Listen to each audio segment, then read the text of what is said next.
আসসালামু আলাইকুম প্রিয় নবম শ্রেণীর শিক্ষার্থীরা, আশা করি তোমরা ভালো আছো।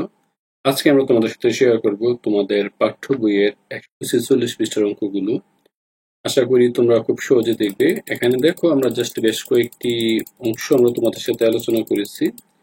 এখানে দেখতে পারো যে জোড়া কাজগুলো দেওয়া আছে, বলে দেওয়া আছে ত্রিকোণমিতিক অনুপাতগুলোকে পর্যবেক্ষণ করো এবং সব কয়টাকে সাইন ও কস দিয়ে বাকি সবগুলো অনুপাতে প্রকাশ করো। তাহলে আমাকে সাইন এবং কোস দিয়ে প্রকাশ করতে হবে। তো সাইন এবং কোস দিয়ে প্রকাশ করার জন্য শুরুতেই আমরা বেশ কিছু অংশ তোমাদের সাথে যে আলোচনা করব, এটা মানে বেসিক বিষয়গুলো একটু তোমরা আশা করি সহজে বুঝবে। তোমাদের যদি মনে হয় তোমাদের একটু বুঝতে প্রবলেম, সেক্ষেত্রে অবশ্যই কমেন্টস করবে। আমি একটু তোমাদেরকে দেখাচ্ছি। দেখা ত্রিকোণমিতিক অনুপাত মূলত একটি সমকোণী ত্রিভুজ থেকেই আসে। এর মাঝখানে প্রতিভুজ, বিপরীত বাহু বা লম্ব এবং সন্নিহিত বাহু, এই সবগুলোকে অবশ্যই লক্ষ্য করতে হবে। এখন সাইন থিটা মানে হচ্ছে, তোমাদের বই দেওয়া আছে 144 পৃষ্ঠায়, তোমরা এই চারটি পেয়ে যাবে। সাইন থিটা মানে বিপরীত বাহু বাই অতিভুজ, অর্থাৎ এই বিপরীত বাহু বাই অতিভুজ। আমরা জানি সাইন থিটা মানে আমাদের লম্ব বাই অতিভুজ, আমরা যেটা জানি, বা সাগর লবনতি। আমরা অনেকগুলো সূত্র পড়িয়েছিলাম, যেমন এখানে বিষয়টা মনে রাখো, যেমন এই সাগরে লবণ আছে, জাস্ট মনে রাখার জন্য। এই সাগর মানে হচ্ছে সাইন, সাগর মানে হচ্ছে সাইন, লবণ মানে হচ্ছে বিপরীত বাহুর অপর নাম হচ্ছে লম্ব, বিপরীত অপর নাম হচ্ছে লম্ব, এবং অতিভুজ তো আছে মানে অতিভুজ, আছে মানে অতিভুজ এখানে দিয়ে দেওয়া আছে। তাহলে এইভাবেই প্রত্যেকটা থেকে অনুপাত দেওয়া আছে। এখন আমাদের কাজ থাকবে এই অনুপাতগুলো ব্যবহার করে। আমরা এখন সবগুলো আলোচনা করব না, আমাদের যেটা প্রশ্ন বলে দেওয়া আছে এটা আমরা আলোচনা করব। বইয়ে আমাদের অলরেডি দুটি দিয়ে দেওয়া আছে, এই অনুপাত বলো এই অনুপাত নিয়ে আমরা এগুলো প্রকাশ করে ফেলবো। যেমন এখানে এবিসি দিয়ে দেওয়া আছে। এবার আমি দেখো, এখন এই আমাকে cos এবং tan দুইটা দিয়ে দেওয়া আছে, অর্থাৎ এই দুইটাই সাইনে প্রকাশ করছে। দেখো 1/sin 1/sin, এই কারণে কিন্তু অনুপাতগুলো যেভাবে আছে, যেমন tan থিটা আমরা কি জানি, লম্ব বাই ভূমি, মানে যেটা শর্টকাট সন্নিহিত বাহু যেটা আমরা বুঝি, এটা হচ্ছে তোমাদের এই লম্ব বাই ভূমি, এই লম্ব বাই এই। এখন এটাকে সাইন করতে চাইলে আমরা জানি লম্ব বাই অতিভুজ আমার লাগবে, ভূমি বাই অতিভুজ লাগবে। অর্থাৎ এই কারণে আমরা তাকে উভয়পক্ষে অতিভুজ দ্বারা ভাগ করে আমরা এটাকে সাইন থিটা নিয়েছি, এটা cos থিটা। বলছে সবকটা মান যে সাইন কোসে নিয়ে নেওয়ার জন্য। তো এখানে একটা দেওয়া আছে কোসেক থিটা মান দেওয়া আছে, কোসেক এটাকে সি ও এস, কোসেক থিটা মানে হচ্ছে অতিভুজ বাই বিপরীত বাহু। এটাকে সরাসরি উল্টে ফেললে 1/, হয় যেটা 1/, কোসেক হয়। আশা করি বুঝতে পারছো। তাহলে বিপরীত বাহু বাই অতিভুজ বা লম্ব বাই ভূমি, এটার নামই হচ্ছে সাইন থিটা, উপরে 1 নিচে এটা। এটা কিভাবে করা হলো দেখো, এটা কিন্তু এখান থেকে ক্রস মাল্টিপ্লিকেশন করা হয়েছে, ক্রস মাল্টিপ্লিকেশন করা হয়েছে, এটা একেবারে নিচে নেমে গেল, উপরে 1 রয়ে গেল। ক্রস মাল্টিপ্লিকেশন করলে কিন্তু এটাই পাবো, সরাসরি এটা তার এই গুণ আকারে পরের লাইনে হয়ে গেছে এখানে। এখন তোমরা যদি গুণ করতে চাও, যেমন উপরে গুণন 1 আর নিচে উপরে চলে যাবে, গুণ নিয়ম হচ্ছে ভাগের নিয়ম, তাহলে অতিভুজ আর নিচে থাকবে এই বিপরীত বাহু, বিপরীত বাহু। আশা করছি তোমরা দুইটা বুঝতে পারছো। ট্যান থিটা মানে লম্ব বাই ভূমি, এখান থেকে আমার অতিভুজ ছিল না তাই অতিভুজ আনা হয়েছে। এখন এই সেক আর পর তোমাদের সাথে তোমরা নিজেরা সলভ করতে বলা হয়েছে। তাহলে আমরা জানি সেক থিটা মানে কি, সন্নিহিত বাহু বাই অতিভুজ বাই সন্নিহিত বাহু। আমাদের সুবিধার্থে আমরা জাস্ট এখানে মানটা যতটুকু সম্ভব এখানে আমরা দেখাচ্ছি।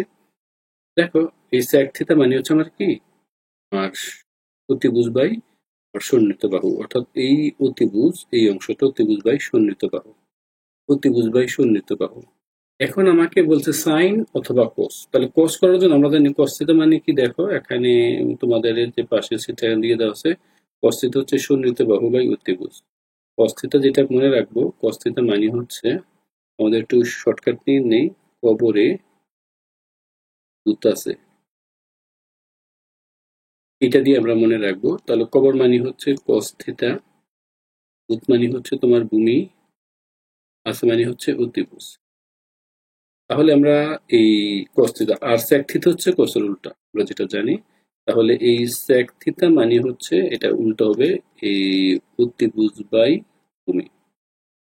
এটা তোমাদের মুখস্থ রাখতেই হবে, জাস্ট এটা একটা ফর্মুলা মনে রাখার জন্য। cos কবর মানে কস বুত মানে ভূমি, আছে মানে অতিভুজ। তাহলে এই sec থিটা মানে হচ্ছে তার উল্টা। এখন দেখো তাহলে sec থিটা আমরা কি জানি? অতিভুজ। এই অতিভুজ আর এখানে ভূমি মানে সন্নিহিত বাহু। দেখো ভূমি মানে সন্নিহিত বাহু, তার অপর নাম হচ্ছে ভূমি। তখন এই আমরা এখন এমনভাবে কাজটা করব যেন সহজেই আমরা মিলাতে পারি। তাহলে দেখো এই অতিভুজের সন্নিহিত বাহু লিখলাম, এটাকে কসে আনতে হবে। তাহলে কস মানে কি? ভূমি বাই অতিভুজ। যেহেতু এখানে সন্নিহিত বাহু বা ভূমি আছে, অতিভুজটা নিচে আসলেই হয়ে যায়। তাই ঠিক আগের মতো এটা সরাসরি নিচে নিয়ে আসলাম। তবে এটা নিচে আনার কিভাবে আনতেছি তোমাকে গুণ করে দেখাচ্ছি। জাস্ট এটা কেন চেঞ্জ হবে না, এই অংশটা একটা গুণ করে এখানে দেখাচ্ছি। দেখো ওয়ান, এই ওয়ান, এটা ছিল এখন ভাগ আছে, গুণের সময় উল্টিয়ে যায়, নিচেরটা চলে যাবে উপরে অতিভুজ, আর অতিভুজ চলে যাবে নিচেটা যাবে নিচে। এটা কি বলি? সন্নিহিত বাহু। সন্নিহিত বাহু তাহলে হয়েছে অতিভুজ বাই ভূমি, মানে জাস্ট এটা উপরে যেটা আছে এটা নিচে চলে যাবে। আলটিমেট ফাইনালে কাজ করলে এটা হচ্ছে অতিভুজ, আর এখানে থাকতেছে সন্নিহিত বাহু বা ভূমি। এই সন্নিহিত বাহু বা ভূমি জাস্ট এইটাই, মানে এটা নিচে চলে আসবে। তারপর সন্নিহিত বাহু বায়ু ত্রিভুজ, সন্নিহিত বাহু বায়ু ত্রিভুজ যেটা আমরা জানি, দেখো ভূমি বায়ু ত্রিভুজ যেটা, এটা হচ্ছে cos থিটা। তাহলে এখানে cos থিটা লিখলাম 1/cos, একে cos নিতে পারলাম। ইভেন আমাকে লাস্ট বলছে cot থিটা। তাহলে cot থিটা আমরা কি জানি বলতো? দেখো এই cot থিটা আমরা ত্রিকোণমিতির মধ্যে নিয়ে আসতেছি। cot থিটা মানে হচ্ছে সন্নিহিত বাহু বাই বিপরীত বাহু। তাহলে এখানে দেখো এই সন্নিহিত বাহু বাই বিপরীত বাহু, সন্নিহিত বাহু বাই বিপরীত বাহু। তাহলে সন্নিহিত বাহুর অপর নাম হচ্ছে ভূমি। এটাকে আমরা আর একটু প্রকাশ করতে পারি ভূমি, এটা হচ্ছে লম্ব। যেহেতু এটাকে সাইন বাই কোসাইনের মতো, তাহলে আমরা ভূমি cos থিটা মানে কি জানি বলতো? আমরা জানি ভূমি বাই অতিভুজ। আমরা এটাকে দেখিয়েছি একটি সূত্র, যে কবরে ভূত আছে বা ভূত। তাহলে ভূমি, লক্ষ্য করো এই সন্নিহিত, তাহলে ভূমির নিচে যদি আমি অতিভুজ আনতে পারি কোনো মতে, তাহলে আমরা লিখতে পারি কি? ভূমি বাই অতিভুজ, এর মানে হচ্ছে cos থিটা। আবার লম্ব বাই ভূমি। লক্ষ্য করো এই সন্নিহিত বাহু, এটা যদি আমি এই এখানে আছে অতিভুজ দিতে পারি, দেখো ভূমি বাই অতিভুজ cos থিটা, এবং সাগরের লবণ অতি বা লবণ আছে, লম্ব বাই অতিভুজ, সাগরের লবণ আছে, তাহলে এটা হবে সাইন থিটা। অর্থাৎ বিপরীত বাহু বাই অতিভুজ, এটা হবে সাইন থিটা। সন্নিহিত বাহু বা ভূমি, তাহলে আমরা কি বলতে পারি? ভূমি বাই অতিভুজ সমান cos থিটা।